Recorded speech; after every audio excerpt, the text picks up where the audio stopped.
미학적 잡담.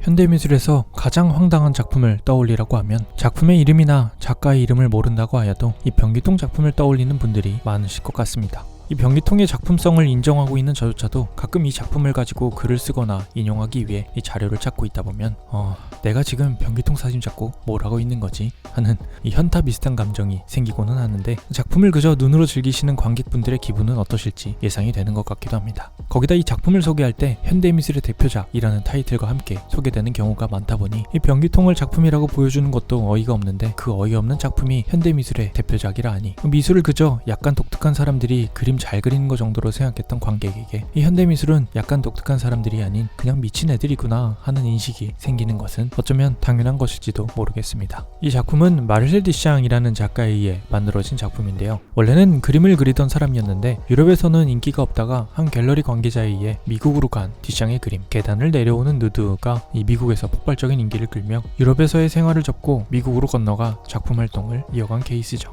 어쨌든 원래는 그림을 그리던 화가였는데 어느 날 갑자기 이런 공장에서 찍혀져 나오는 기성품을 작품으로 내놓기 시작하더니 1917년 본인이 창립한 미술가협회에서 본인이 협회위원으로 앉아있는 $6만 내면 누구나 작품을 전시회에 내놓을 수 있는 전시회에 알머트라는 가명으로 이 변기통을 내놓았다고 알려져 있습니다. 정확히는 남성용 소변기이지만 어쨌든 화장실에서나 보는 변기통을 작품으로 출품했으니 이 당시 전시회 관계자들에 의해 무시를 받으며 이 전시장 구석에 놓여져서는 이 작품 취급을 받지는 못했다고 하는데요. 디샹은 그것이 디샹이 내놓은 작품인지 모르고 행동하는 사람들의 행동을 보며 그저 그 상황을 즐기다 해당 전시는 끝이 났다고 합니다. 그러고는 1917년에 해당 전시회에 사용된 변기통도 폐기가 되었죠.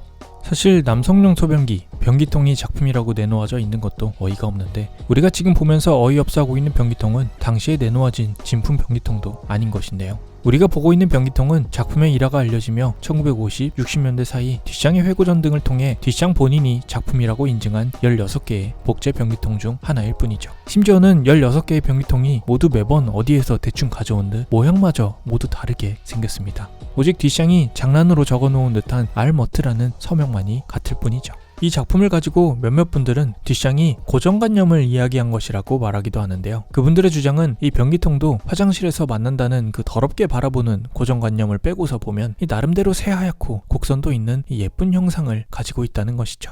개인적인 소감을 솔직히 말하자면 이 양반은 그런 디테일을 말할 양반은 아닙니다. 조금 더 큰 그림에서 농담을 던지듯 큰 한방을 날리는 이 요상한 매력이 있는 분이시죠. 아마도 디샹은 그저 전시회에서 사람들이 당황하는 모습을 보고 싶어서 이 쓰레기장이든 어디든 이 가장 더러워 보일 수 있는 것으로 가져온 것이지 않을까 하는 개인적인 생각을 하고는 합니다. 고정관념을 깨고서 보면 예쁜 것을 찾았다기보다는 그 전시장에서 무명의 작가의 작품으로 내놓아졌을 때 가장 미술스럽지 않고 더럽고 혐오스러울 만한 것을 찾아 헤맸으리라 예상하고 있죠. 디샹은 평소 생각하고 있는 커다란 생각을 작품에 담을 뿐 그 외에는 그저 작은 말장난을 즐기며 이 사람들의 반응을 즐기는 이 한량의 느낌이 강한 사람이었는데요. 심지어는 변기통에 적어놓은 알머트라는 서명도 당시 디샹이 재밌게 보던 만화책 주인공의 이름을 이용해서 만든 것이라고 알려져 있습니다. 작품으로 던지는 화두만큼은 굉장히 굵직굵직한데 이 디테일은 정말 장난스러운 점이 많은 작가이죠. 디샹의 디테일한 장난이 가득한 작품 속에서 조금 더 큰 디샹의 생각을 이해해보기 위해 저는 해당 작품을 내놓았던 1917년보다 이 5년이 앞선 1912년에 벌어진 디샹의 일화를 소개하는데요. 디샹이 비행기 등을 전시하는 항공박람회를 방문해서는 그림은 망했어 라고 외쳤던 일화를 살펴보는 것이죠.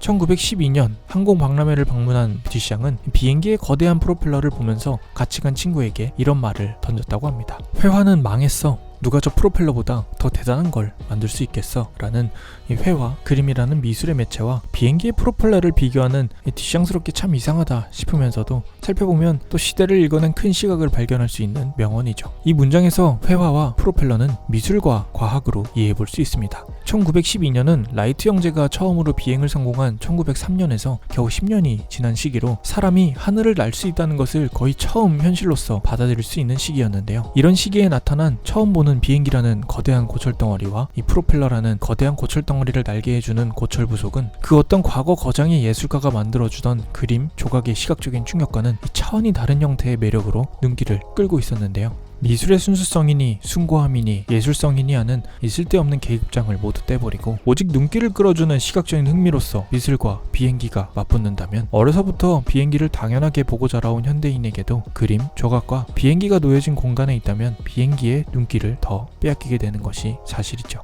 1912년만 해도 사진기가 조금씩 상용화되어 가던 시점이었고 대중이 즐기는 볼거리로는 극장에서 보는 연극, 갤러리에서 보는 그림과 조각 같은 것들이 전부였으니 그런 시기에 등장한 과학이 만들어낸 비행기라는 존재는 추후에 등장할 TV, 영화, 게임 등의 모든 볼거리의 출현을 예고하는 것이기도 했습니다. 실제로 1800년대 후반에서 1900년대 초반까지만 해도 갤러리에 방문해서 새롭게 등장한 그림을 보는 것은 이 하나의 대중문화로서 존재했다고 하는데요. 우리가 지금 영화와 드라마를 보며 야야 너 도깨비 봤어? 이번에 스위트홈 봤어? 하듯이 당시 사람들은 그림을 대중적으로 즐기며 야야 이번 살롱전에 나온 모네 그림 봤어? 살롱전 옆에 낙선작 전시회에 나온 마네 그림 봤어? 와 같은 이 대화가 오고 갔었다는 것이죠. 그런데 뒷샹이 항공박람회를 방문했던 1912년은 더 이상 이런 그림에 대한 대중적인 흥미가 들어있는 대화가 오가기엔 세상은 조금씩 비행기와 움직이는 그림에 맞춰 소리가 나오는 영화, 드라마, 요상한 과학기술이 만들어내는 레이저쇼와 드론쇼 같은 것들이 짧게는 10년, 길어야 100년이 남지 않은 시기였던 것이죠. 그래서 뒷샹은 미술은 이제 눈을 위한 것이 아니라 머리를 위한 것을 만들어야 한다라고 생각하며 이 미술 같지 않은 것들을 미술로서 내놓는 실험을 시작한 것인데요. 늘 미술로서 내놓던 그림과 조각이라는 매체가 아닌 이 변기통을 작품으로 내놓는 행위는 최소한 이깟게 무슨 미술이냐라는 관객의 충격을 이용해서 이 과학으로 돌아갔던 대중의 눈길을 조금은 미술에 잡아놓는 효과를 만들어내고 있는 것이죠.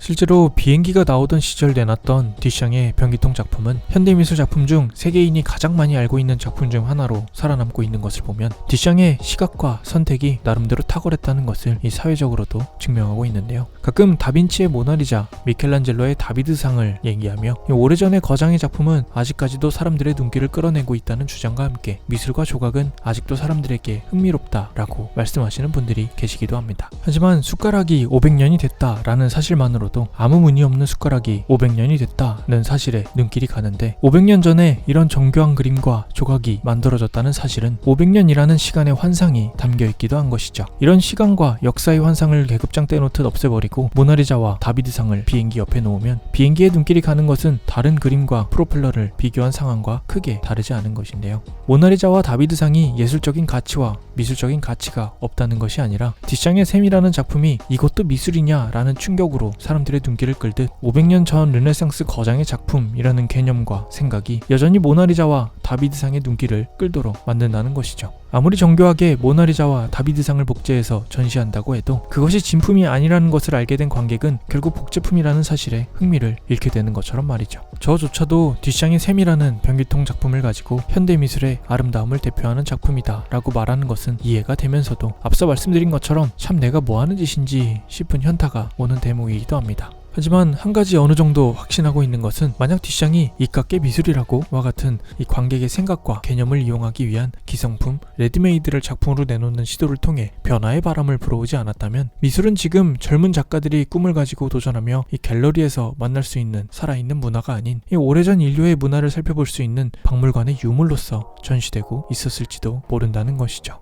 저는 미술의 숭고함, 순수성 같은 미술에는 무엇인가가 있을 것이다 라고 이야기하는 단어들을 믿지 않습니다. 결국 미술도 시대에 뒤처지면 사라지는 예술의 장르일 뿐이기에 계속해서 대중의 흥미와 눈길을 끌어낼 새로운 시도가 있어야 살아남을 수 있는 것이죠. 그렇다고 그림과 조각 같은 전통적인 방식으로 이런 생존이 불가능하다는 것은 아닙니다. 그저 그림을 그릴 수 있는 화가였던 뒷샹이 눈삽과 변기통, 자전거 바퀴를 작품으로 선택했던 것처럼 그림과 조각으로서 현대에서 쏟아져 나오는 대중문화 속에서 생존한다는 것은 보통 어려운 일이 아니라고 생각하는 것뿐인데요. 만약 꿈을 가진 젊은 작가가 그림과 조각으로 일을 해낸다면 오히려 더 대단한 작가이지 않을까 싶습니다. 애초에 미술에는 무엇인가가 있기에 내가 열심히 하면 될 것이다 라는 생각과 목적으로 미술을 하는 것과 시각적으로 강력한 것들이 쏟아져 나오는 현대에서 나는 미술로서 어떻게 살아남을 것인가를 고민하며 이 작품을 내놓는 것은 차이가 크리라는 생각이 듭니다. 열심히 하면 우리 한국 예술가들도 연예인으로서의 인기를 개념으로 일반 예술가보다 눈길을 끌어주고 있는 이 연예인 출신 한국 예술가분들의 작품보다 더 강력한 작품을 내놓는 시기가 찾아오지 않을까요?